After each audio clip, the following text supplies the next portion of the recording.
Hey there. So the podcast is currently on an extended hiatus so that I can write my next book and work on some other exciting projects. But while we're away, I hope you'll enjoy this fan favorite episode from the archives. If you want brand new content to help you make peace with food and heal from diet culture, come sign up for my free weekly newsletter at christyharrison.com/newsletter, where I answer a weekly listener question. And as always, if you join my Intuitive Eating Fundamentals course at christyharrison.com/course, you get access to our exclusive monthly Q&A podcast where I answer all your new questions. Just go to christyharrison.com/newsletter and christyharrison.com/course to sign up, or click the links in the episode description. Welcome to Food Psych, a podcast about intuitive eating, health at every size, body liberation, and taking down diet culture. I'm your host, Christy Harrison, and I'm an anti-diet registered dietitian, certified intuitive eating counselor, and author of the book Anti-Diet: Reclaim Your Time, Money, Well-Being, and Happiness Through Intuitive Eating, which is available wherever books are sold. Join me here every week as I interview interesting people from all different backgrounds about their paths toward peace with food and their bodies. And by the way, on this show, we bleep out diet culture stuff like weight and calorie numbers, but we don't censor swear words or other adult language, so listener discretion is advised.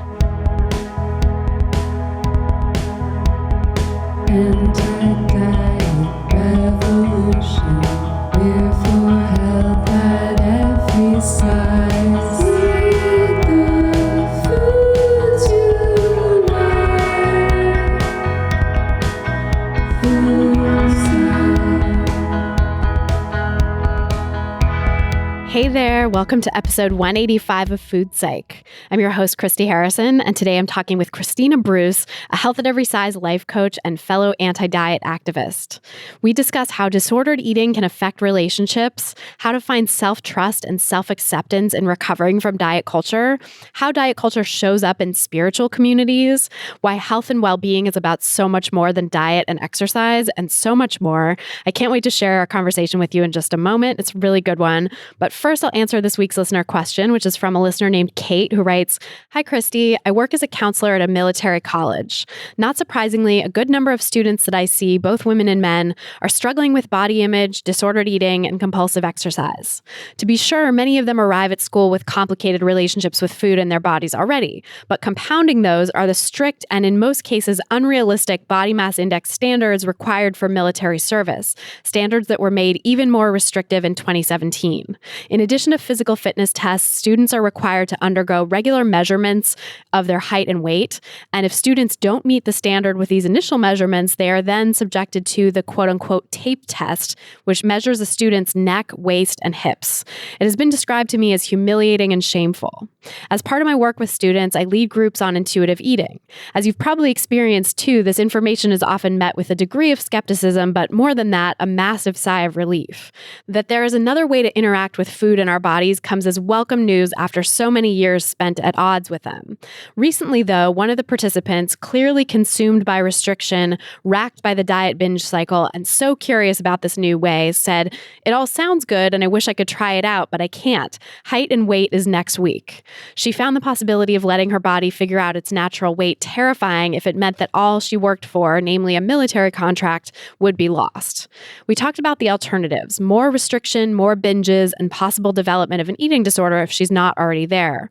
And I tried to leave the door open to her, reminding her that intuitive eating was a possibility that would be available to her whenever she was ready to consider it.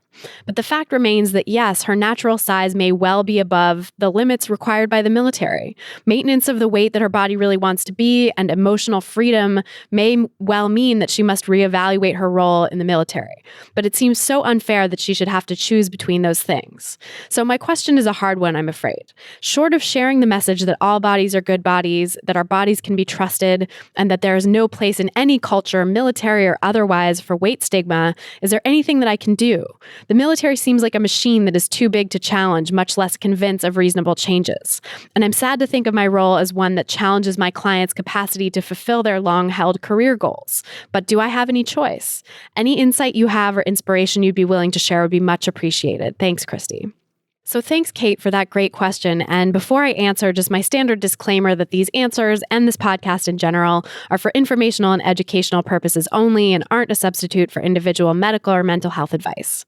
So first of all, I just want to thank you for being the beacon of hope that you clearly are to the students you work with, and for doing this work in such a challenging setting, because it really is. It's so true that the military's BMI and body size standards are incredibly oppressive. I've had a number of clients and listeners who are in the military and have told me about the horrible experiences of weight stigma they've had to endure and body size standards that triggered disordered eating or kicked it up into a full-blown eating disorder that they then felt powerless to recover from because recovery felt like it would mean giving up their military career. So, Kate, it sounds like the setting you're in is tough, right? Because of all these factors. And so you're really doing great things by just sharing the message that all bodies are worthy of respect exactly as they are, no matter their size, that our bodies can be trusted, and that, as you beautifully put it, there's no place in any culture, military or otherwise, for weight stigma. I really love that. And in terms of working with individual students, I think you're right that some of them may just not be ready to go all in on recovery because of what it means for their career, So you might just be planting seeds for them and giving them options to consider.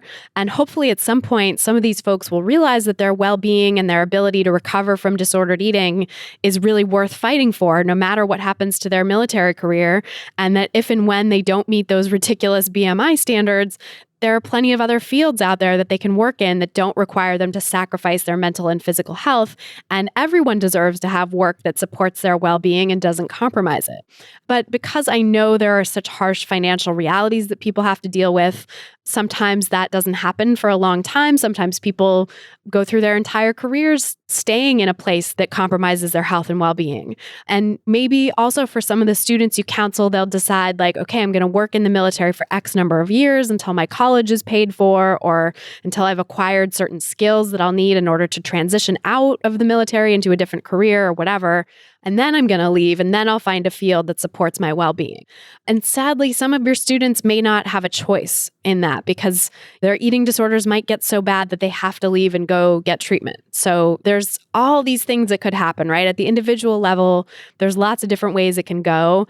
And I know that there are lots of deep reasons why people pursue careers in the military in the first place, including real financial need, including pressure from families and family culture and history with the military and stuff like that. So it's definitely a challenge for individuals to decide to prioritize their health when it means potentially having to change careers and also potentially having to go against your family and your community's expectations. Like that's a lot. But that's why this really isn't an individual problem anyway, although it certainly causes huge problems for individuals. This is fundamentally a problem at the cultural level and at the institutional level. And so I think it's incredibly important for people on the inside to push to change the weight stigma in the military. And I certainly don't have all the answers as to how to do that because I have no connection to the military, but I wanted to share your question to draw attention to this problem because it is rampant.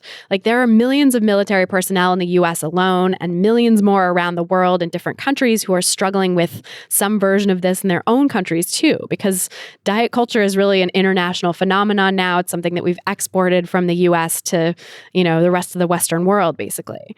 And when people's financial aid for college and their careers and really the trajectory of their lives in a lot of ways can be determined by whether they meet some bullshit BMI standard or pass some ludicrous tape test, that is not okay. That is size-based oppression and discrimination. And unfortunately, body size still isn't a protected class the way that other forms of identity like race and sexual orientation are, but it needs to be because all of these forms of identity are areas where we can experience discrimination and oppression. And of course, I should add that the fate of transgender people in the US military is up in the air right now as I'm recording this. There's a pending Supreme Court decision happening, but banning trans people from serving is absolutely wrong and discriminatory, just like banning people in larger bodies from serving, which is essentially what these BMI requirements do. And all forms of body-based discrimination need to end in order for any of us to be truly free, as I'm always talking about in this podcast. Body size, gender identity, sexual orientation, orientation, race, all of it, age, disability. Like there's so many levels of identity that we really need to embrace and allow to be there and flourish in their full diversity in this world and this culture in order to really heal as a culture and in order for any of us to feel safe in our bodies. So getting back to your question, I know it feels like a David and Goliath situation with the military, but I really feel that we need to push for change at the cultural level and at the institutional level with the military.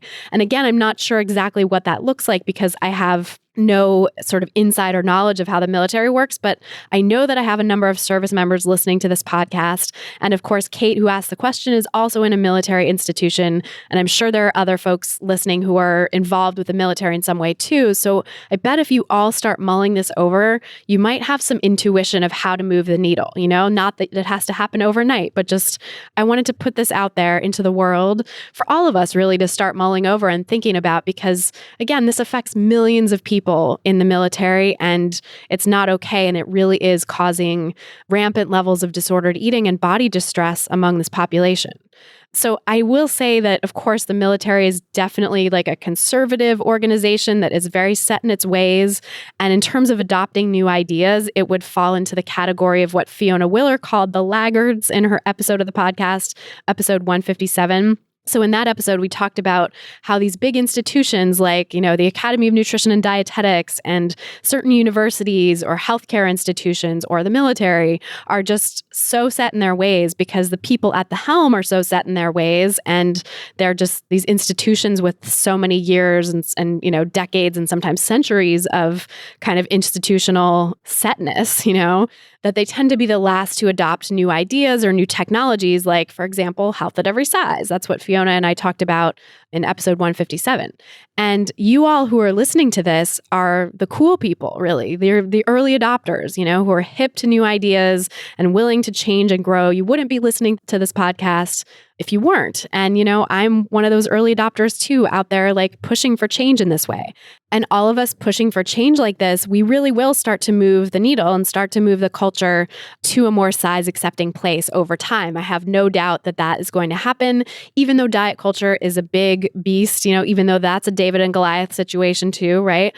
But over time, social movements do put pressure on institutions and cultures to change.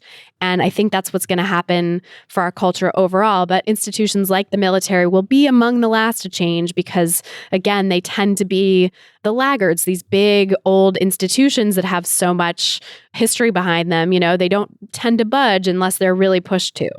So I just wanted to put this idea out there, put this problem out there for sort of our collective consciousness to mull over, that there is this huge problem of weight stigma in the military and it's affecting millions of people and affecting their relationships with food and their bodies. And I'm seeing it in my practice and getting letters from people around the world who are struggling with this. And Kate is sending me a letter about this, all the clients that she's seeing. And I'm sure that there are hundreds, if not thousands of you out there who've had similar experiences too. So I just want to put this out there and let us all think about this and try to come up with some different ways to push the military in a more size-inclusive direction, especially folks with like insider knowledge in this area. And meanwhile, Kate, I think you're already making a huge difference and starting to move the needle just by planting these seeds about intuitive eating and health at every size for your individual clients.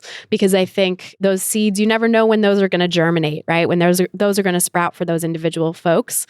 And who knows how those folks are going to rise up through the ranks and affect other people in the military as an institution. So if anyone wants to write in about this, if you have ideas, if you have perspective, or just want to share your story of weight stigma in the military that you've experienced, feel free to write in to my team at admin@christyharrison.com. I'll see what kind of responses we get and maybe do a follow-up on this at some point later on with the podcast. And just wanted to kind of give folks a forum to start thinking about this stuff and speaking out about it. You can also find me on social media. Of course, I'm at Christy Harrison, where the first I is a 1, CHR1STY Harrison, on Twitter and Instagram. So you can also find me there if you want to share your stories in a public space like that there. Okay, so thanks so much, Kate, for your question. And if you all want to submit your own question for a chance to have it answered on an upcoming episode, you can go to christyharrison.com/questions. That's christyharrison.com/questions. And then, of course, if you want to ask me any question you want and have me answer it much more quickly, you can come join my online course, Intuitive Eating Fundamentals. The course has a wealth of audio and written content that teaches you the principles of intuitive eating in depth. Plus, I answer participants' questions in an exclusive monthly Q&A, so you can work through all kinds of different sticking points in intuitive eating and really put it into practice in your own life. And when you join, you also get access to our private community exclusively for course participants so that you can have real-time guidance from me and my team, as well as hundreds of other great people who are working to make peace with food and reclaim their lives alongside you. If you're ready to become an intuitive eater and break free from diet culture once and for all, you can learn more and sign up for the course at christyharrison.com/course. That's christyharrison.com/course. This episode of Food Psych is brought to you by Poshmark, which is one of my favorite apps for anyone who's recovering from diet culture.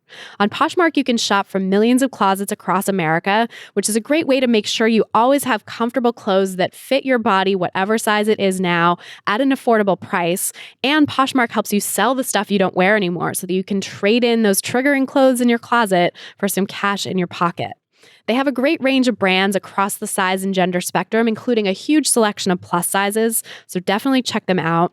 You won't believe the deals you'll find, and shipping is fast and easy, both for the seller and the buyer, and it's all handled through the free Poshmark app. When you see something you want, you can make the seller an offer so that you can get items at a price that works for you, which is really cool. Everything is negotiable, and that's one of the things I love about this app. And when you're ready to get all those old clothes out of your closet, listing on Poshmark is incredibly easy. Just upload pictures of your stuff to the app, set a price, and then ship them to the lucky buyer. Today, you can get $5 off your first purchase when you enter the invite code FOODPSYCH when you sign up. Just download the free Poshmark app, sign up, and enter the code FOODPSYCH, that's FOODPSYCH, for $5 off your first purchase. This episode is also brought to you by Blinkist. These days, it can be hard to find the time to write a book. Yes, it is hard to find the time to write a book. I'm doing it. Also, read a book. It's hard to find the time to actually sit down and read a book. I know it is for me, and I feel like the only reading I ever have time to do these days is for work. But thankfully, there is Blinkist. Blinkist is the only app that condenses thousands of nonfiction books into the best key takeaways and need-to-know information, so you can read or listen to them in just 15 minutes. 8 million people are using Blinkist right now, and it has a massive and growing library from self-help to business and health to history books. I like Blinkist because in less than 15 minutes, I feel like I can get more informed on the topics that I care about but don't have the time to keep up with. They have lots of great books like Becoming by Michelle Obama, Emotional Intelligence by Daniel Goleman, and I actually just listened to the Takeaways for Good and Mad by Rebecca Traister, which were awesome. Right now, for a limited time, Blinkist has a special offer just for our audience. Go to Blinkist.com/foodpsych to start your free 7-day trial. That's Blinkist, spelled Blinkist, Blinkist.com/foodpsych, FOODPSYCH, to start your free 7-day trial. Blinkist.com/foodpsych. And now, without any further ado, let's go talk to Kristina Bruce. So tell me about your relationship with food growing up. I grew up in a pretty middle-class, white, North American household, and we were a very like meat and potatoes family. So my mom did most, if not all of the cooking growing up. And I remember it being like, I don't know, like I don't really remember there being too much about certain specific ways of eating. We'd always have dinner together as a family. What does stick out to me as a child was we were a member of the Clean Plate Club. So it was you can't leave the table until all of your food is gone. And there was also an emphasis too on eating my vegetables, and sometimes kind of, I don't want to say like forcing me, but yeah, sometimes forcing of eating certain foods. So in particular, I can remember my dad, whenever he'd have liver, he'd really want me to eat liver because it was high in iron. And he'd be like, just have this one bite. And he'd like, dunk it in like ketchup so that I could, I was like, that's doing nothing. I taste that liver. And so I would choke it down. And So like barring kind of those very specific memories, it was pretty standard. But I do remember also an emphasis too of like, because we had to finish what we would eat, don't go back for seconds unless you know you're going to finish it. So, and if you did, like you better finish that too, because of course there's starving children in Africa, as we heard a lot growing up in the 80s. So of course, then I was like, well, why don't you just send the food to Africa then? Because obviously they need it. So I'm full. I don't.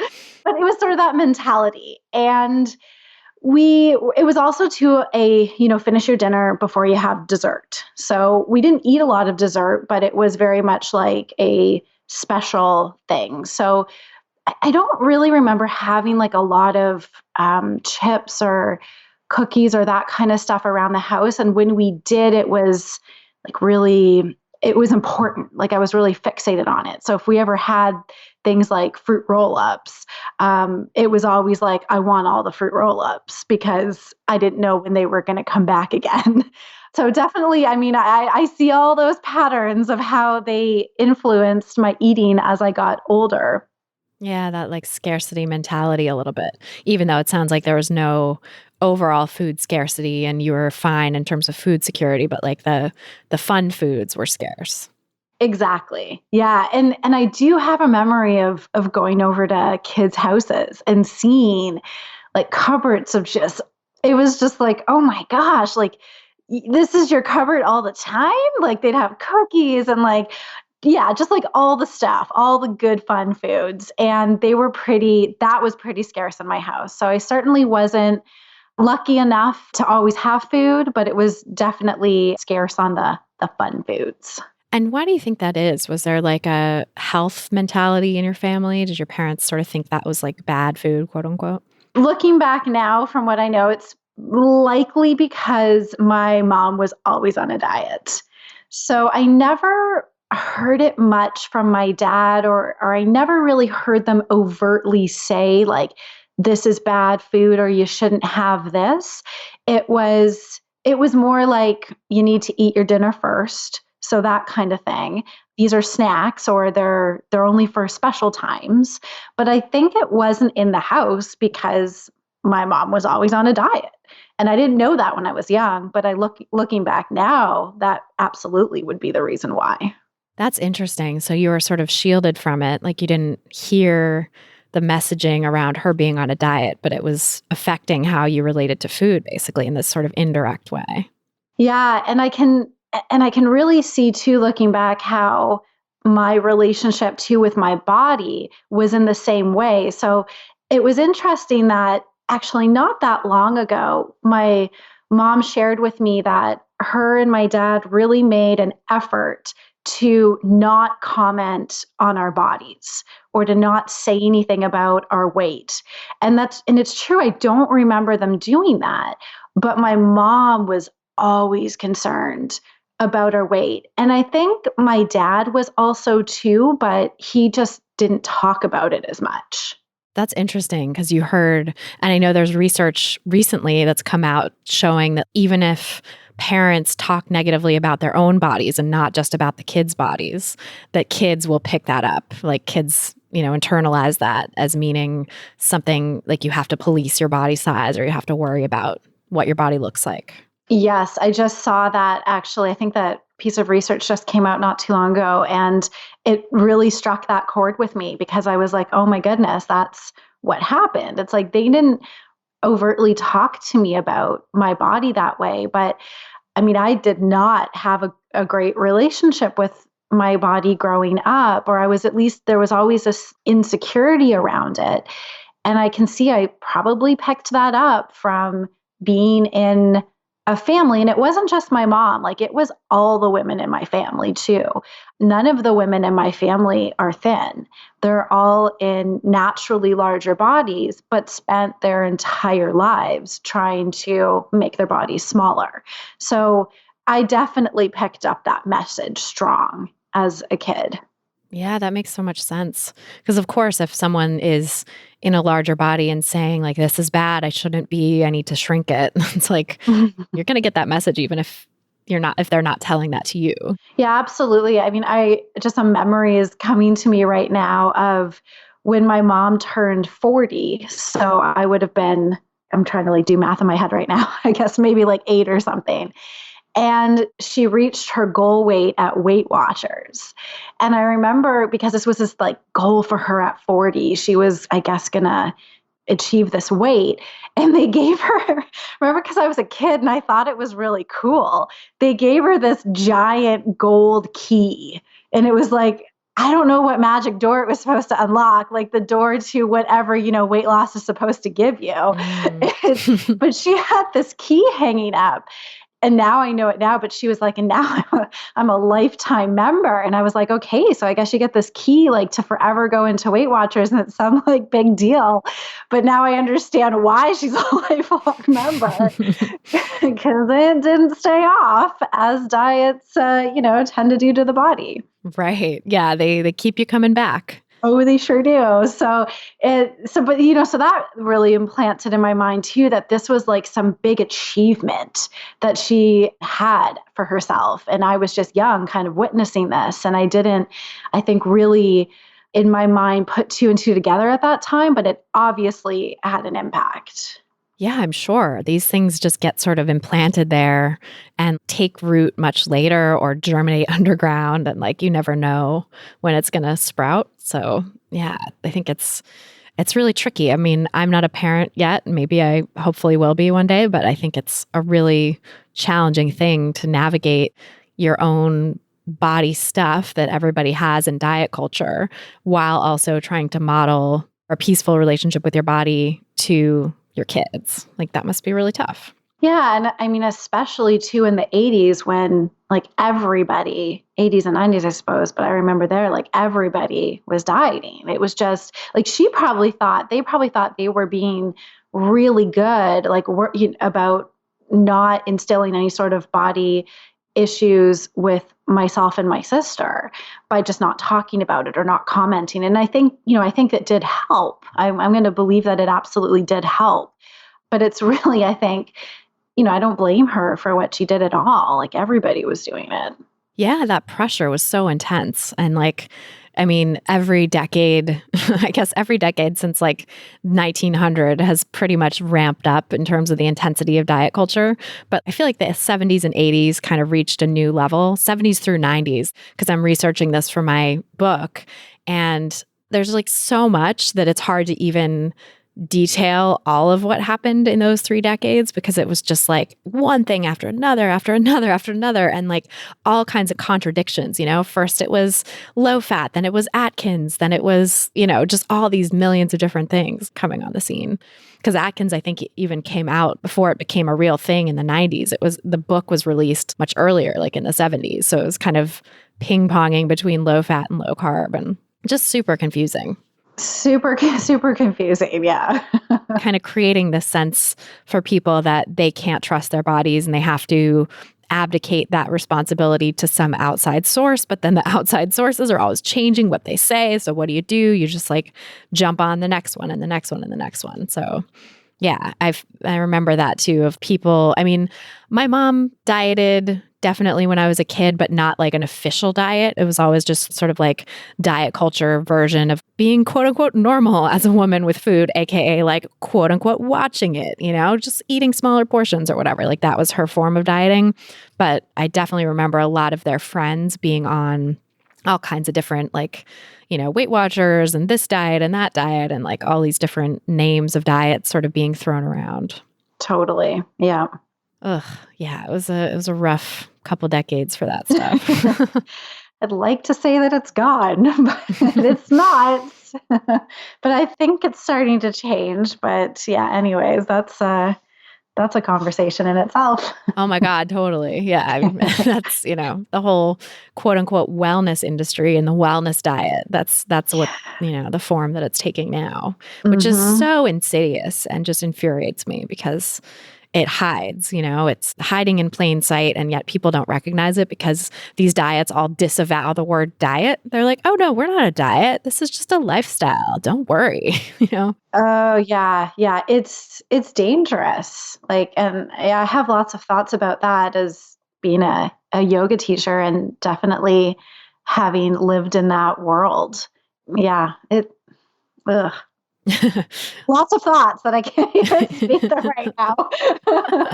Well, yeah, I'm so curious to hear about that trajectory then, like how you went from a kid who, and, getting more into that story of like how you didn't feel at home in your body as a child, and then where that led and how you sort of ended up in this yoga wellness world, and then eventually got to the place you are now, which is like beyond that.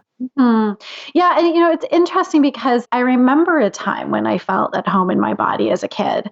And that was basically like when my body just, it wasn't a thing. I was just me and I was in the world. And I was like, I remember playing and doing cartwheels and like everything that you do as a kid. And my body being something like an issue just wasn't even there. And I remember this one moment. I want to say I was maybe around like 10 or 11. My sister is a couple years younger than me, and she was growing up always thinner than me. And so, as I said before, the women in my family, particularly my grandmother and my aunt, I mean, I have their body shape, and they were larger women. And I remember visiting at my aunt's house one day, and I was like standing in the doorway of going into the living room, and my sister was with me. And then we think we'd like just arrived at the house. And when we did that and they hadn't seen us for a while, they were always peppering us with questions like, tell us about school and like, what's going on with you? And so I was like, I did well in school growing up and was always kind of involved in different things. So I would share like, oh, I got this grade or whatever, and was like kind of proud of myself and sharing my accomplishments. And they were like, oh, that's great. And I don't know if it was because, like, I remember my sister didn't have as high of grades as I did in school. And I don't know if they were like just trying to maybe kind of compensate for that, but I distinctly remember them quickly focusing on and being like, oh, and she's so thin. Like, look how great she's just like how thin she is. And I just like at that moment, I remember thinking, so what's important is being thin, and it doesn't really matter like what I do in school, but that seems to be more important because they're really excited about that. And I just remember my heart sinking at that point because I'm like, they never said that to me. So it was like that was kind of a turning point. But I was always really active growing up. Now, I danced competitively for 7 years and somehow managed to get through that without, teachers saying anything about my body, because I've heard some horror stories of kids in dance and like teachers really telling them they need to lose weight. So thankfully I got through that without experiencing that. But I was always active, like really involved in sports or like an activity. And I think that kind of kept my body a bit on the back burner. Like I felt like, oh, I wish it was thinner, a little different, but I wasn't overly focused on it because I was just so involved, I think, in other things. That makes sense. Yeah. So that it was more about what your body could do at that point than what your body looked like, even though you had this sort of simmering feeling of like, oh, I wish it was different. Yeah, and especially then, of course, in high school. Now I was out, as you are, like sometimes in high school, like I wanted the boys to like me, and they weren't always going after me. So I wasn't considered like, the pretty one or whatever. And I didn't 100% associate it with my size, but I associated it with looks. So this idea of my looks being really important and that being the thing that would make me attractive to a boy or not was really stuck with me too. But then as I got a little bit older too, like, and God bless my grandma, there was a period when I did lose some weight, like, and I don't think I was really trying. It just, I don't know, maybe I was like super active. I used to row, like I was a rower and a softball player, and those are pretty, rowing especially is very, very active. And like, I remember I would walk into her house and it was almost like she kind of whispered to me, she'd like, oh, hello. And then she'd be like, you've lost weight, like in my ear. Like it was this like secret things she was like really proud of. And I just like remember in that moment kind of being like getting some of this like secret affection from her that I wanted, And so every time I'd go to visit her after that, I would want that. And when she didn't give it to me, I would think, okay, so did I gain weight? Like, what's going on? So like she didn't say it now. So does she not, like, is she not as happy to see me, or does she not love me as much? Like that was going on. And this is like all kind of through high school and like early, say, university. And then once I graduated from university, it was really like that's actually when I really got focused on my body. And I think it was something about, graduating and being on my own for the first time. Now I'm going to be an adult out in the world, and I'm going to like go for everything that I never had when I was younger. And a part of that was I want to be hot. And like, I hate to say it, but like, I really just obviously had internalized this message that my looks are the most important or very important. And I want to know what it's like to finally be the person who guys find attractive. Because I remember being 12 and this guy coming up to me and being like, hey, like, your sister's prettier than you. Oh, God. Like 12 years old. Like, it just sucks, right? Like, that's horrible. That was like a knife to the heart at that age, right? Oh, So yeah. there was another thing that I was like, okay, that wasn't there in the background. And I'm like, I'm going to do it this time. So I really did it the quote unquote healthy way by just watching what I was eating and like exercising a lot. And sure enough, I lost weight. And sure enough, all the compliments came. And all of a sudden, I became quote unquote hot, like to the point where I remember being in my circle of friends. There were these guys, and one of them said to me after, like, we're all talking about like how hot you've gotten now. And so it really was just like, oh my God, so this is how it is. And a part of me really liked it. Straight up, I was like, this is awesome. This is what I've always wanted. But it was never, because immediately as soon as it was said, I felt this high, but then it felt almost like a punch to the gut. Because I was like, well, so then what was I like before? And what does that mean about me? And so do I now? And so I felt this pressure, like I've got to look this way or else I'm going to lose all this. I'm going to lose these compliments. I'm going to lose this appreciation, all of these things that like little Kristina just yearned for when she was like, I was like a teenager, I was a young teenager. That's literally, that part of me was wanting that. So I kept it up, I kept it up for a long time. But of course I was always in university. I did a degree in health studies and sociology. So I was always really interested in wellness. And this was what I loved about this health studies program, was that it actually looked at health from a social perspective. So it looked at all of the social determinants of health. And it was like the first time that, and this was like in the 90s, no, it wasn't in the 90s. When did I go to university? The early 2000s. Yeah. And it was the first time I actually heard them challenging the medical model. Like, I grew up just always thinking it was gospel. And they were actually challenging the biomedical model. And so it was like my world kind of opened up that so much else influences your health, like your socioeconomic status, the environment that you live in, your relationships, like so much. So anyways, that really opened up my world. And so I wanted to kind of get more into that when I graduated university. And so I started doing yoga, and also was really yearning for this more deeper connection. Because of course, up until this point, when I was really attaching my value and my worth to my appearance, that's a pretty empty way to live if that's the only thing that you think that you are. There's not much substance underneath that. It's like if I'm only my body. So there was this constant need to like feel fulfilled. And so yoga was my first real introduction to spirituality, essentially.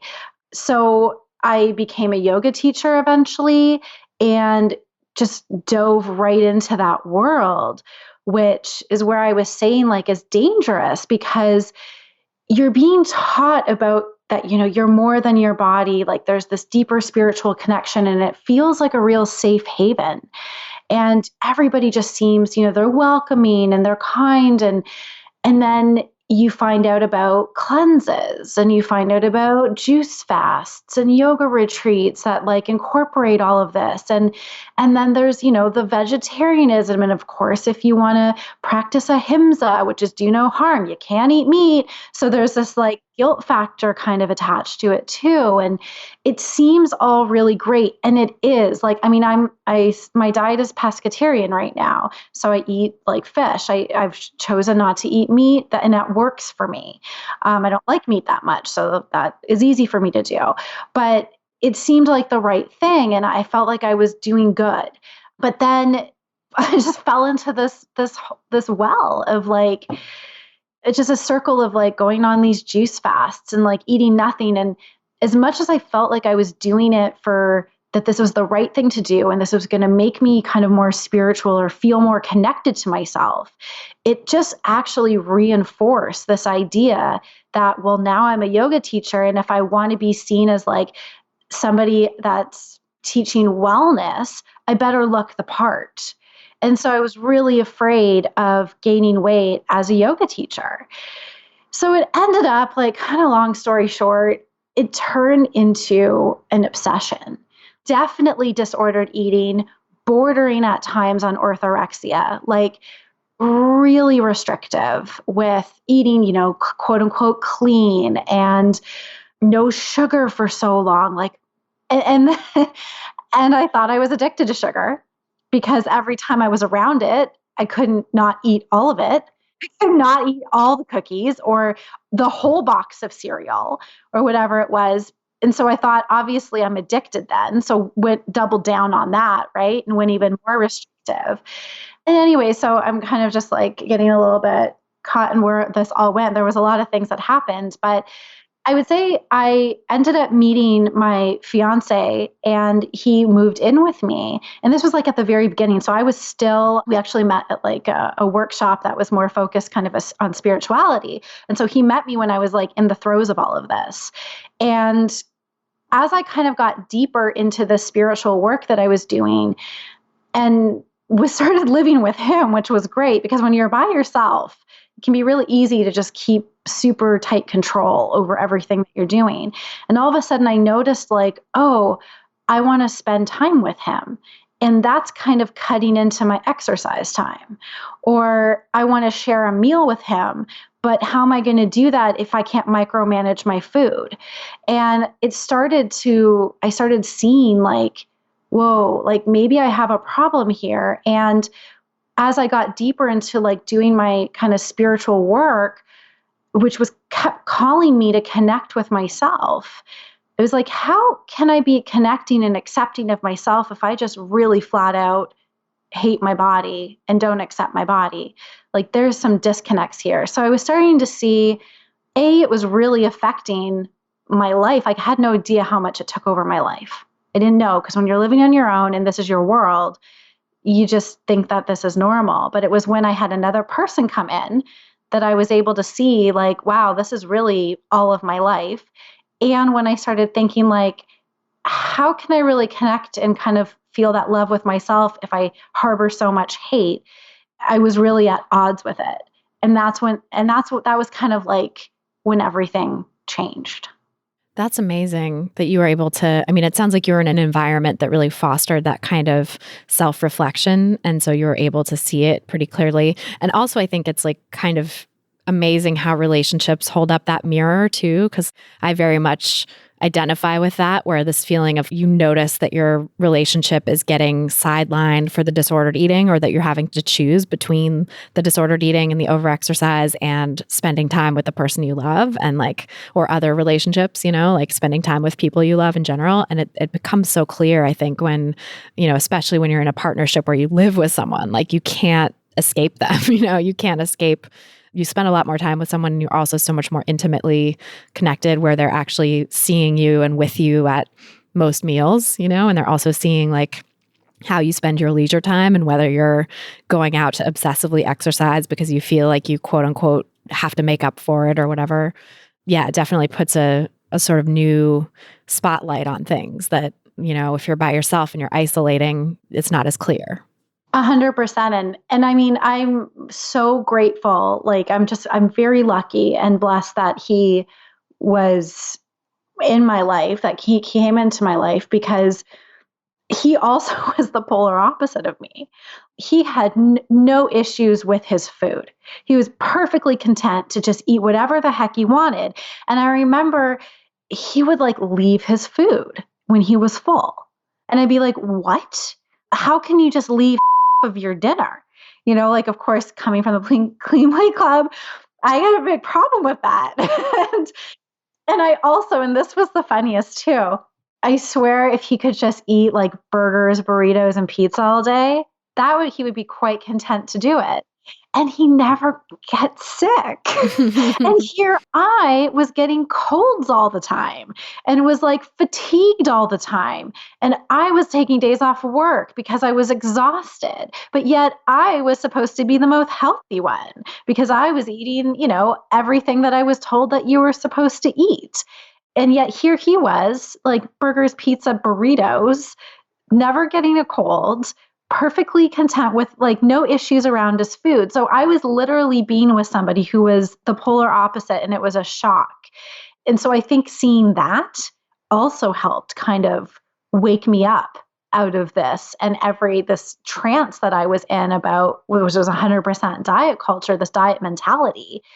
But he was also he never said anything to me about it, but he just said, I just want you to be happy. And I see you.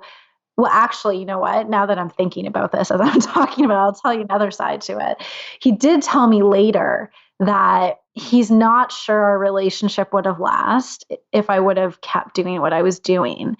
Because there came a point, like, and here I'm conveniently forgetting this portion of it. I would come home. So when he first came, so he immigrated to Canada from Argentina. And so he wasn't working to start.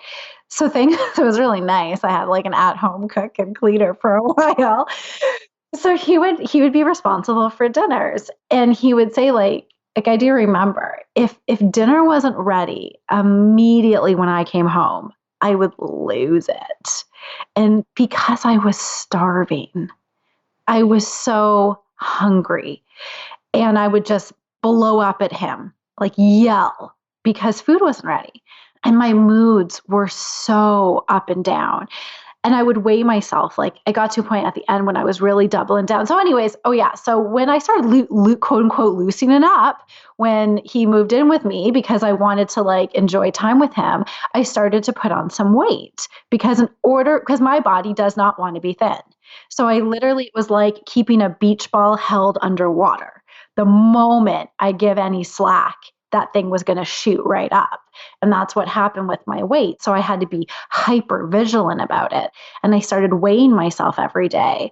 And he said, like, I would just dread you coming out of the bathroom in the morning after you'd weigh yourself, because I'd have no idea, is this going to be a good day or is this going to be a bad day? Because that's how much it affected my moods. And so he said, he's like, he tells me this like 3 years later. He said, I don't know if we would be together if you were still in that mode, because it was like walking on eggshells around you. And I didn't know, right? Like I didn't know, because when it was just myself, I could hide like my moods maybe from other people, but I was with him all the time. So he was going to get me when I was crying my eyes out on the bed because I gained a little bit of weight. And that wasn't healthy. That wasn't feeling good.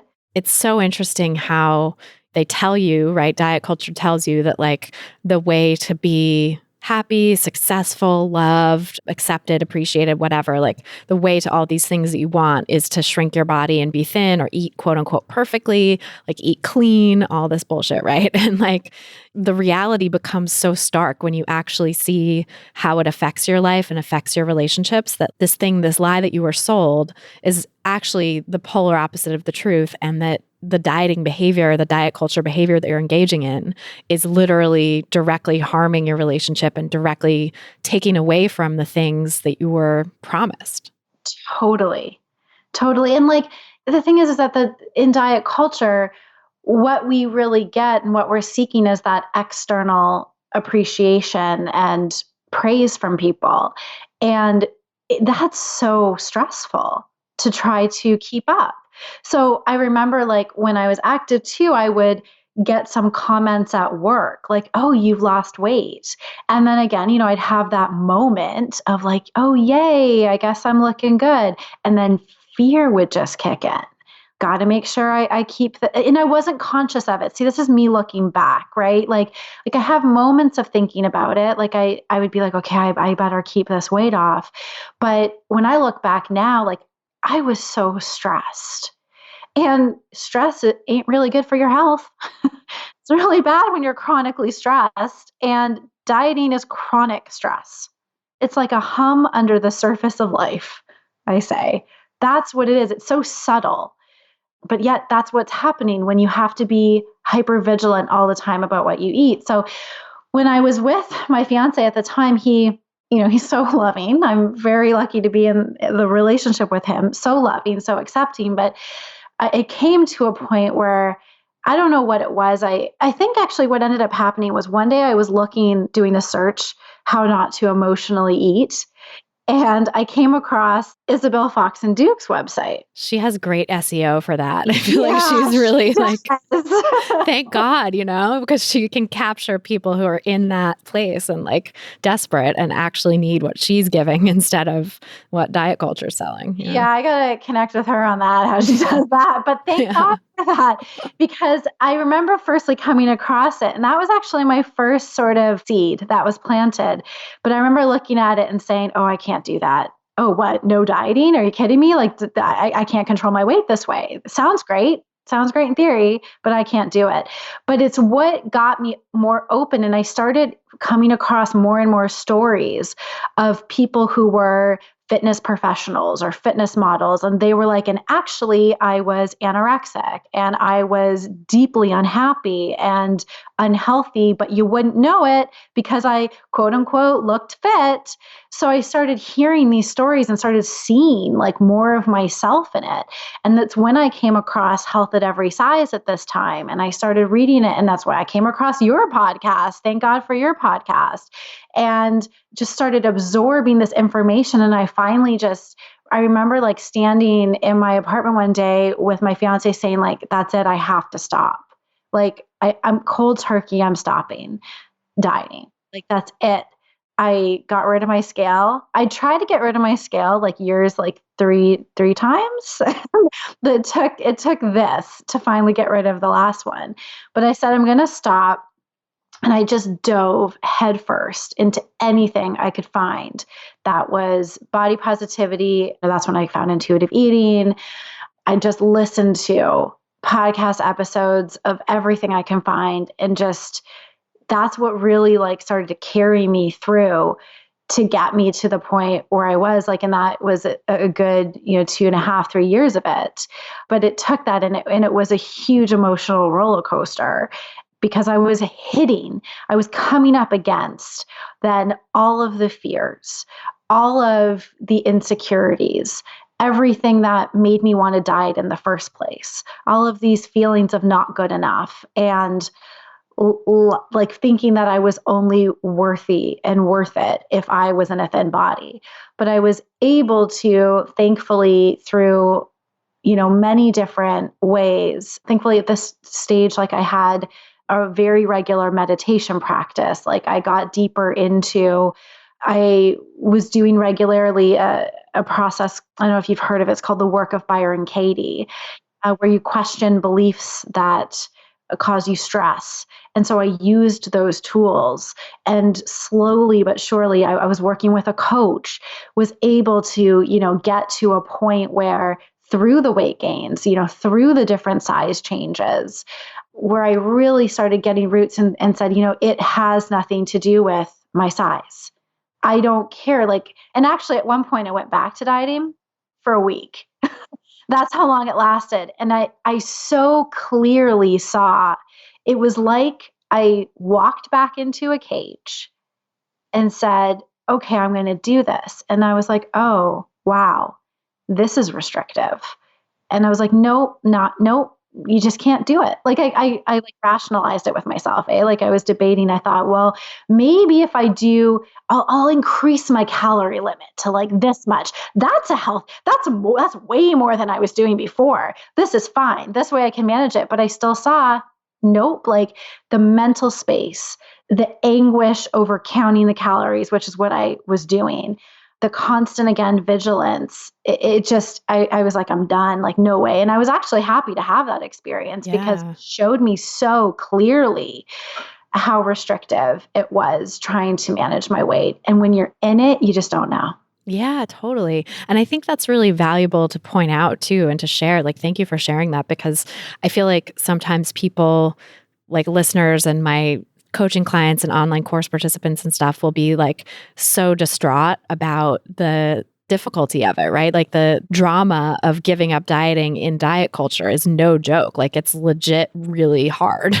And there's a lot that you're coming up against. Like you said, this internalized belief system that we all have and how it touches on our feelings about our own worthiness and our own ability to take care of ourselves. And so, of course, it's going to stir up all that stuff and it's going to be really hard. And I think a lot of people do end up like dipping a toe back into dieting or going a little bit down that road at some point in the process. Like, I think that's a very common, very understandable part of recovery, is this like temporary relapse or like circling back to the thing that's hurting you. And I think that's so well said, that it actually is a valuable experience if you can be present in that, in that experience and see like how it is actually affecting you and how different it feels than when you are just dieting and you didn't know anything different. Because I think we get into this sort of like boiling frog situation with diet culture, right? Where we're just like, we all are just in this like slowly heating up pot of water that we don't realize or notice. And so, we can like get boiling in there without, we don't sort of recognize it until it's like really far gone, versus when you're out of it and you can, sort of recover and have a little time away. Or obviously we're never completely out of diet culture, but like when you can glimpse a different possibility and be immersed in this anti-diet space, and then you go back to dieting, I think it's really obvious like that, no, this is like boiling water that I just dipped my toe into, and it hurts and it sucks, and I don't want any part of that. Yeah, that's such a great analogy. That's exactly it. It's exactly it. When I look at my own dive into where I was right at the end, like that was it. It was like being in boiling water. You don't know. It just creeps up on you. Yeah. It's so insidious. And I think what you said about, it's so interesting that you studied the social determinants of health in college, and then so you had that awareness, and then you still ended up going in this sort of quote unquote wellness direction, because it's so insidious and it's so disguises itself as like, oh, this isn't just about weight loss, but like weight loss will be a side effect of wellness or whatever. It positions itself as, this isn't typical diet culture. This is important and real and spiritual, and especially in the yoga world, it has that component to it. It's like you're making these choices. It falsely posits that you're making these choices from a place of self-care, but actually it's very much from a place of self-control. And so, it's hard to recognize too in that world. It is, yeah. And I've spent a lot of time in different spiritual communities too. And I think what kind of blows my mind about it now, because when I kind of look in from the outside, is just how much diet culture is in spiritual communities. And so like that's what really can kind of get me sometimes, is because a lot of times when you go to, like I've been on different workshops and retreats and stuff, is you're coming into it with usually very vulnerable, or you're allowing yourself to be vulnerable, or a lot of people go to these, you go to these things a lot of times. I remember when I went to a first like really deep dive into a 9-day workshop, like a spiritual focus, like I just broke up with my boyfriend. And so you go really vulnerable, and then you end up being in a community where diet culture is alive and well. And so we can start to equate this certain lifestyle and way of eating as, oh, this must also be a part of spiritual nourishment and fulfillment. And it's not. And I think this goes back way to even like puritanical days of like what's clean and pure and what's dirty and what's, of the flesh. And I don't see that now. I mean, spirituality to me is just connection with yourself, all of yourself, your whole self, and accepting all of yourself. And, you can't separate that. So that's why when I say it's dangerous, like it just kind of gets to me sometimes when I know the state that people are coming into these really well-intentioned groups, but diet culture is alive and well there too. And I think it can get mixed in. That's such a great point. And I think it's so important for people to just be on the lookout for that. Like I always say that pretty much 99% of any information you get about health and wellness is coming from a place of diet culture, maybe even more than that, like 99.5 to 99.9%. So just like proceed with caution, and it's going to show up everywhere. And it's even if it's a part of some spiritual community or a part of, even if it's ostensibly nothing to do with dieting or shrinking your body, it might still be wrapped up in diet culture, which is so tricky. Like there's people who are like, I want to stop eating animal products for ethical reasons. And seemingly that is a non-diet culture motivation. But then when you live in diet culture, it's almost never really that simple, right? Because we have all these messages around, oh, veganism is this new weight loss plan or whatever, which is just bullshit. Like nothing works, and including veganism for weight loss. But like, it's portrayed that way in some circles. And it's also portrayed as like, this is the clean eating way to do it. This is like morally correct, or this is the way that you have to be to fit into this particular community. And so like your worth and your ability to be accepted by others is really tied up in your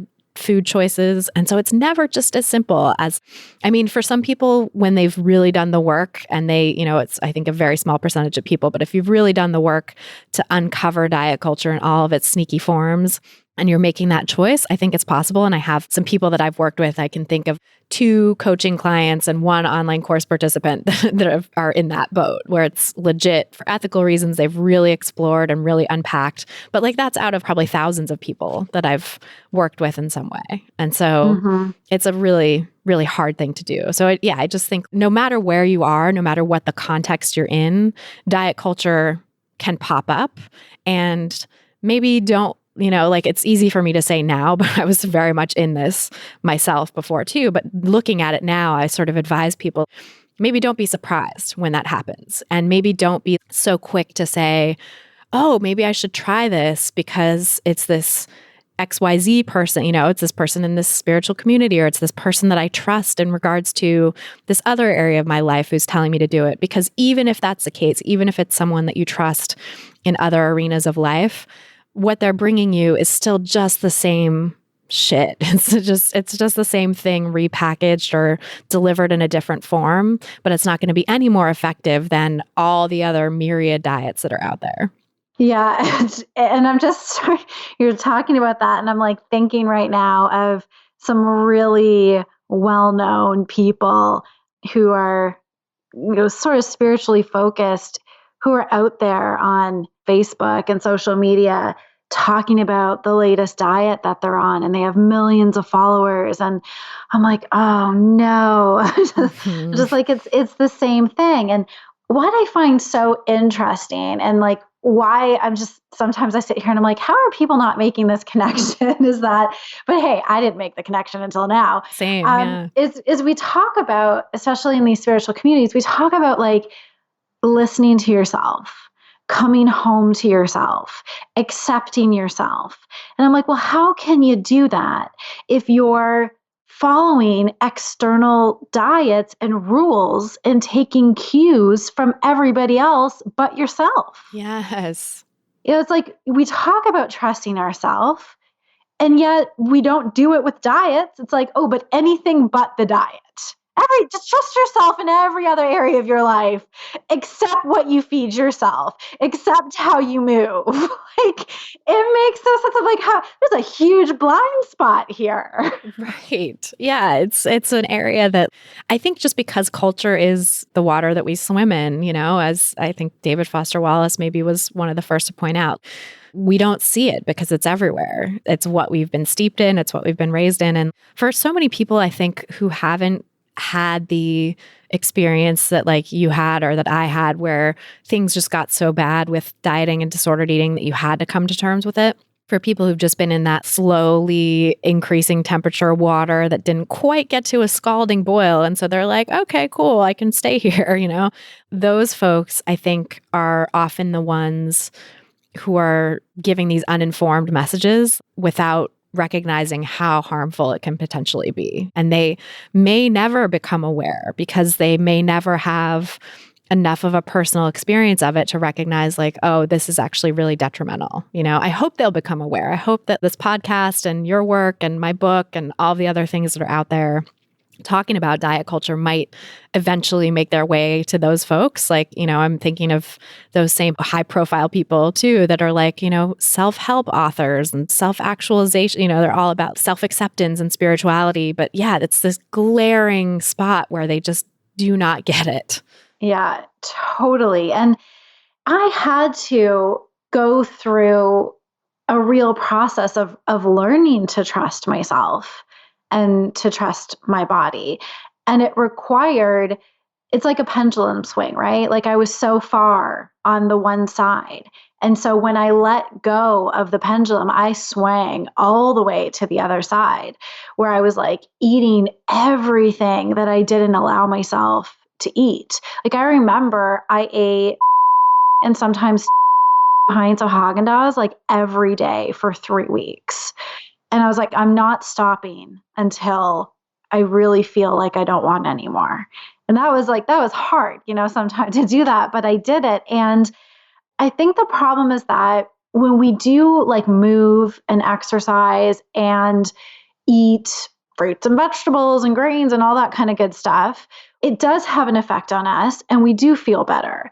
But when we quote unquote let ourselves go and just release and stop controlling and go the other way, like I didn't feel amazing after 3 weeks of eating tons of ice cream, but I needed to do it in order I had to like deprogram myself. My body needed, and my mind, most importantly, needed to know that it could be trusted. And it was so important for me to go through this. Like I had to feel worse before I could feel better. Because then once I felt worse, I started realizing, then it was like my mind naturally started to crave a piece of fruit or a salad, not because I thought I had to have it, but because I wanted it.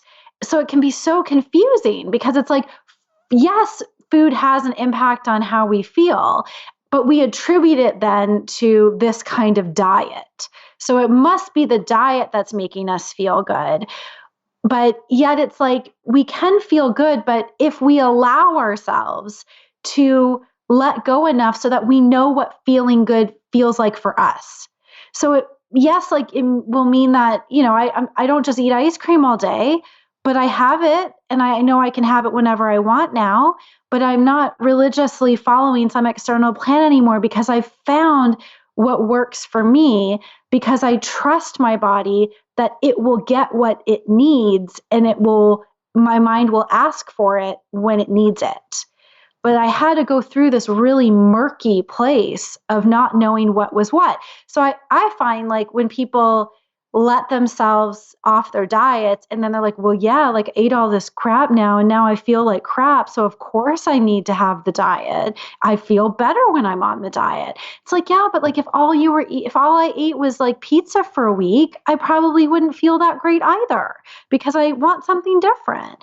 So it's like, we've got to start to move away from this idea that there's something external and come back into ourselves, which again is like, why I'm hitting my head now about people talking about self-acceptance and trusting yourself but we don't do that with food and movement.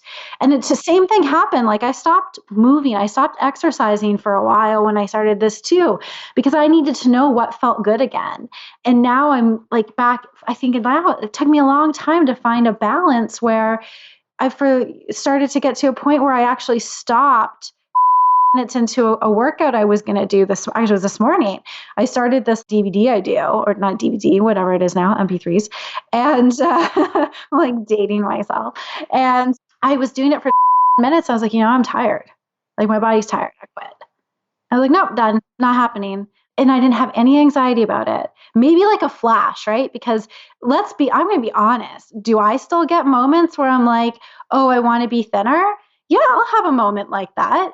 And then I know it's just a thought and I don't pay much attention to it and I let it go, but I don't do anything about it. It's just like, it's the echo, right? It's an echo from the past and it's these thoughts and voices that we're surrounded in. But anyways, to come back, it's yes, like food and movement has an effect on us, but we can learn to find out what that is for ourselves. And it will look likely very different from what we used to do. That's such a great point. And I think it's worth highlighting too that your body has to trust you just as much as you have to trust your body, right? It's a two-way street, as the Be Nourished folks say. Body trust has to happen both ways. And for your body to be able to trust you that there's going to be enough and that you're not going to be deprived again, either of food in general or of specific foods that you like that diet culture deems as quote unquote bad, your body has to learn to trust you by having permission, by having that permission shown to it again and again. And so, yeah, maybe that's going to look like eating nothing but ice cream for weeks. Maybe that's going to look like just going to town on all those foods that were previously off limits and having a stomach ache because you're just like eating large amounts of those things, or you're eating lots of things that just don't sit well with you or whatever, but that maybe they would sit well not in combination or not so much at once or whatever, but like you're needing to have that permission because you've been deprived, and to be able to suspend judgment and to say like neutral observation, gentle awareness here is that, yeah, I don't feel so great, but also maybe mentally I feel better, or some part of me feels better because it knows that it does have permission and that like, yes, I can have the ice cream again in 5 minutes if I want, or tomorrow or whenever. Like it's always there, it's always available, and giving yourself that opportunity to rebuild the trust so that eventually you really will have the feeling of like, yeah, I'm all set on that. Like I'm going to actually eat something different because I want some variety, and I know and I trust in my soul that it will be available again whenever I want it. Mm-hmm. Yeah. And I'm so glad that you mentioned to Be Nourished. I'm almost certified as a body trust provider, just getting there. And I'm so grateful to the work from Be Nourished because I have learned a lot from them. And that is one thing that they really talk about is like giving yourself full permission. And that's why like what I tend to focus on when I work with my coaching clients is it's the mind, like the thoughts, it's what the feelings, it's what we come up against when we say, I'm going to give myself permission. And then what happens? Yeah, but, and then the fear, the striking fear that comes in, and all of our rationalizations and all of our like hardcore beliefs that we've maybe grown up with, or that we've been told about, yeah, but I can't eat this, or what about that? And we start to question them and create some distance from ourselves in that. And when we start to realize like, it actually may not be what we thought that it was. And we really start to move out of the mind and into the body, because we do kind of, I know like Dana at Be Nourished was always said, it's like we're like walking around, like we're just heads, like we almost don't even have a body sometimes. Like, I mean, obviously we do, but we're just so caught in our mind, and we are really disconnected from the signals in our body. And listen, like sometimes a lot of these behaviors that we might have developed could have been like coping mechanisms for us. And, if we've suffered some sort of trauma or whatever it may be. So it's not to judge ourselves for that. When we get to a point or a place when we can start to do some healing work around that, giving ourselves that full permission is it's liberation. And I love that you said too, how your soul trusts you, because that's the place that that's how I want to live my life, from that connection with my soul. And to do that, we've got to be in our bodies.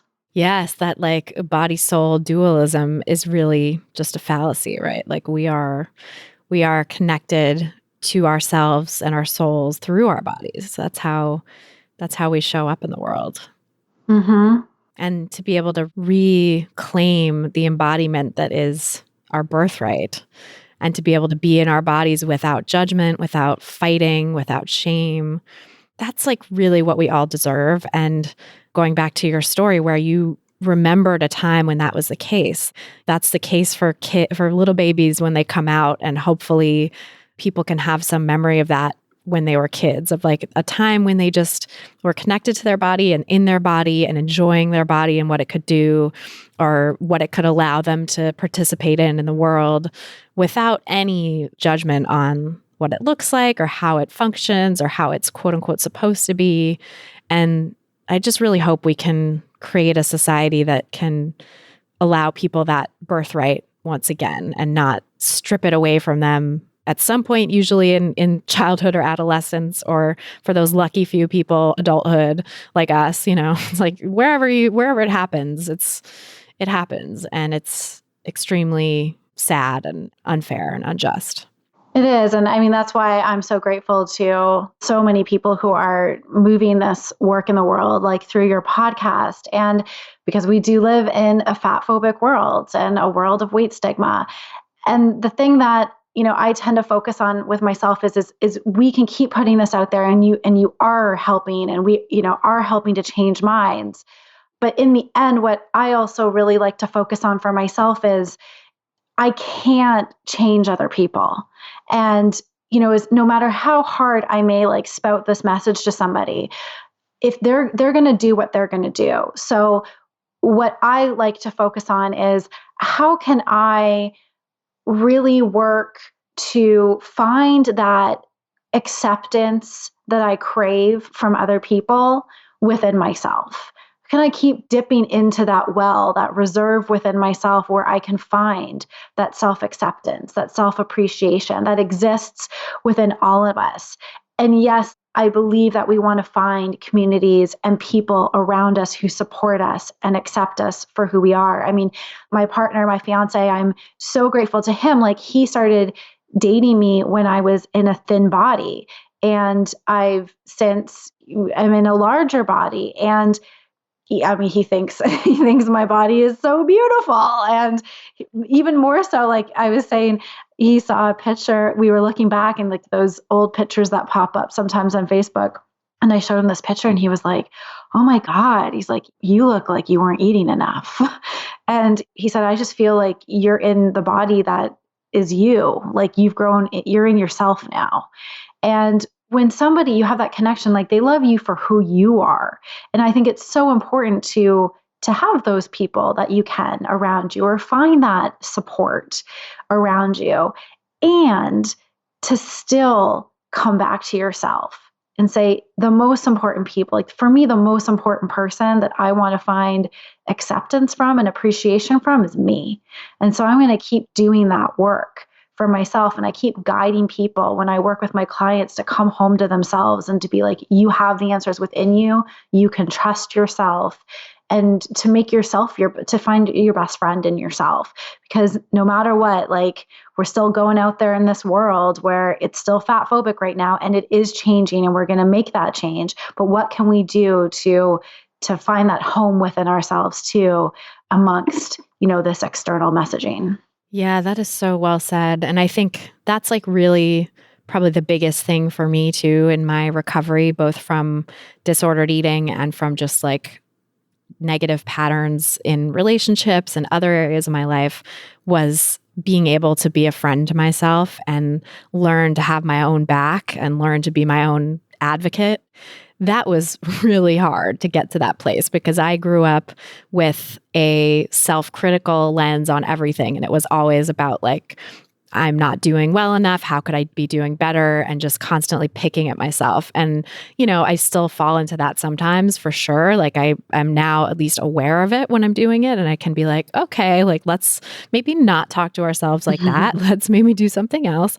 But, the sort of background of my mind these days is so much more like friendly and supportive and accepting and just like advocating for me than it ever was. And I really am so grateful for that, because I think that none of the other recovery stuff and like none of the, my podcast, like I wouldn't be doing this if it weren't for that transformation. Like I wouldn't be here with this career that I have now if I were not my own best friend, as cheesy as that sounds, like I really feel like everything good I have in my life has come from this idea of self-acceptance and self-friendship and self-care that was just so elusive for so long and is for so many people in this culture.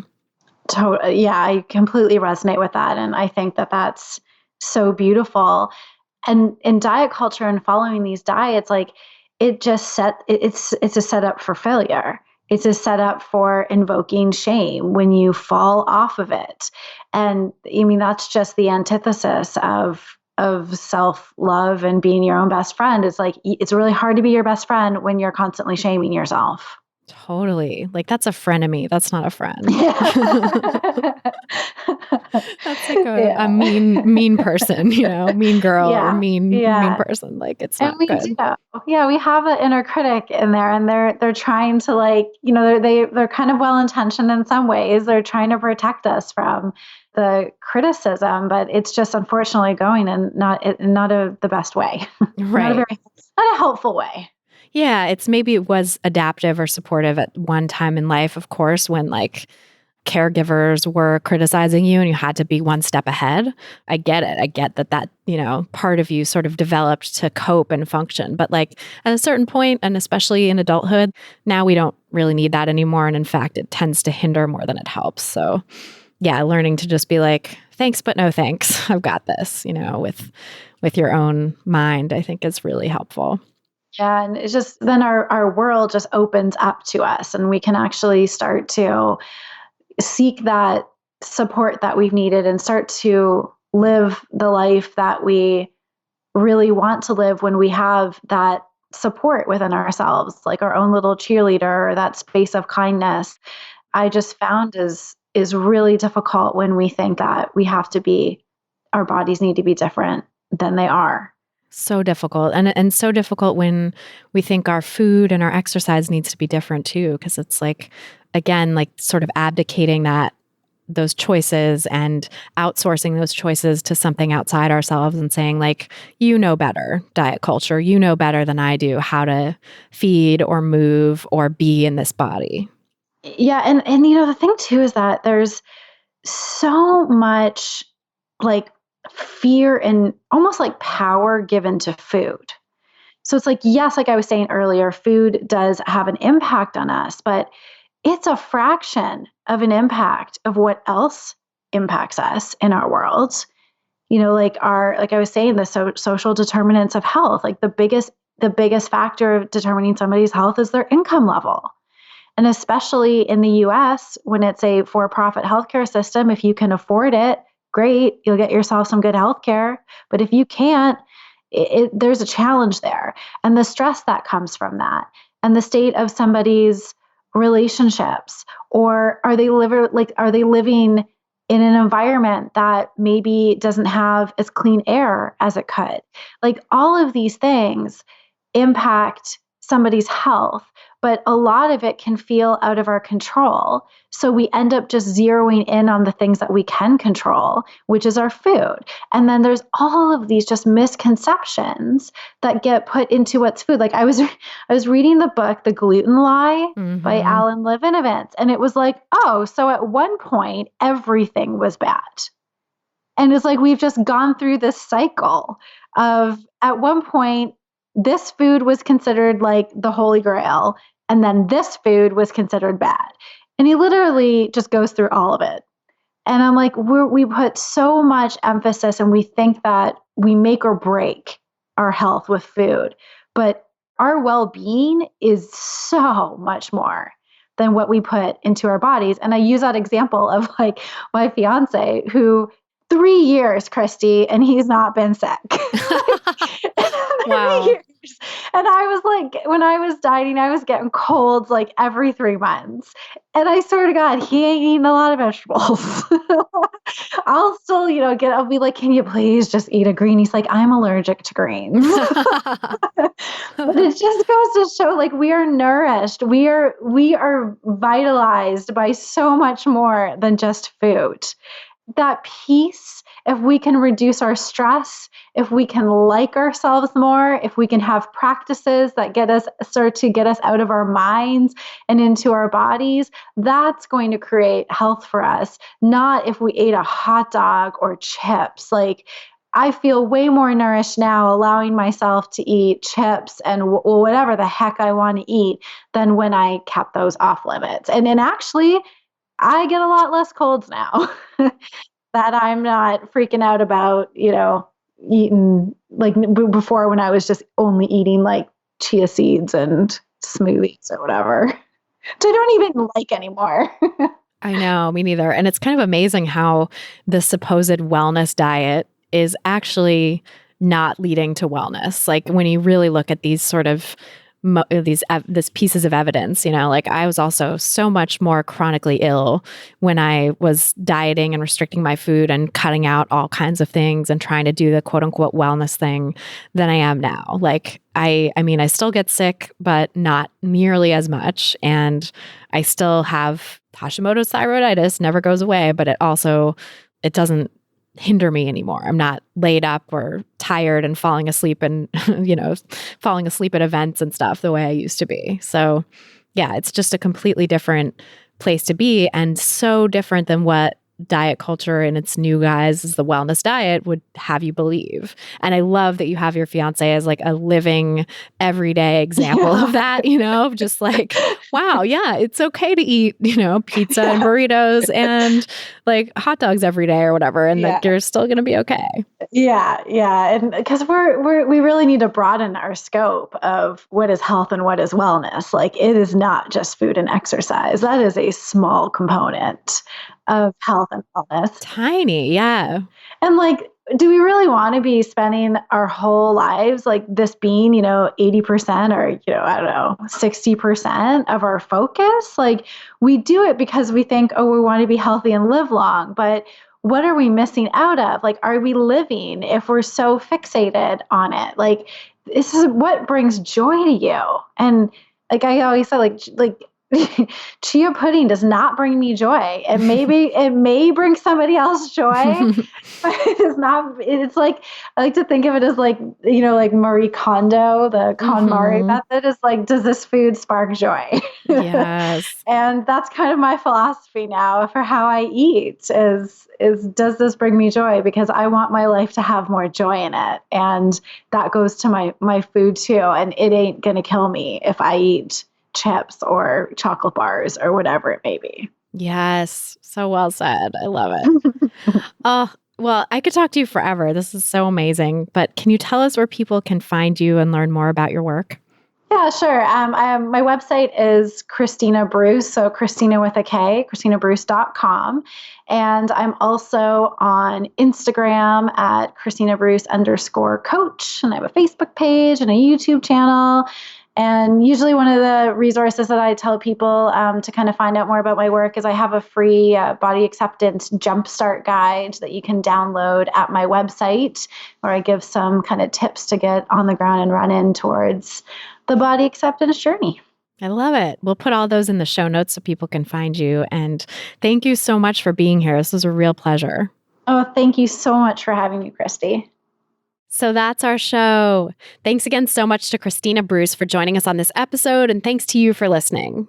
If you've gotten something out of this podcast, please help us reach more people who need to hear the anti-diet message, because who doesn't, as I'm always saying, by sharing and subscribing. If you're listening on Apple Podcasts or iTunes, you can share this episode by clicking the 3 dots on the right-hand side of your screen and then clicking share episode. And you can subscribe by going to christyharrison.com/subscribe. That's christyharrison.com/subscribe. If you're looking for some practical tips to help you get started on this anti-diet path, grab my free audio guide, 7 Simple Strategies for Finding Peace and Freedom with Food. Just go to christyharrison.com/strategies to get it. That's christyharrison.com/strategies. To get full show notes from this episode, including all the resources we discussed, plus a full transcript, you can go to christyharrison.com/185. That's christyharrison.com/185. And to get the transcript, just scroll down to the bottom of the page and enter your email address. This episode was brought to you by Blinkist. These days, it can be hard to sit down and learn more. You may think you don't have time to read a book. Well, think again. Blinkist is the only app that condenses thousands of nonfiction books into the best key takeaways so you can read or listen to them in just 15 minutes. Right now, for a limited time, Blinkist has a special offer just for our audience. Go to Blinkist.com/foodpsych to start your free 7-day trial. That's Blinkist, spelled Blinkist, Blinkist.com/FOODPSYCH to start your free 7-day trial. Blinkist.com/foodpsych. A big thanks to our editor and engineer, Mike Lalonde, and to my Food Psych programs team, including our community and content associate, Vinci Chue, our administrative assistant, Julianne Watasik, and our transcript assistant, Kiera McClellan, for helping me out with all the moving parts that go into producing this show for you every week. Our album art was photographed by Abby Moore Photography and designed by Meredith Noble, and the theme song that you're hearing behind me now was written and performed by Carolyn Pennypacker Riggs. Thanks again for listening, and until next time, stay psyched.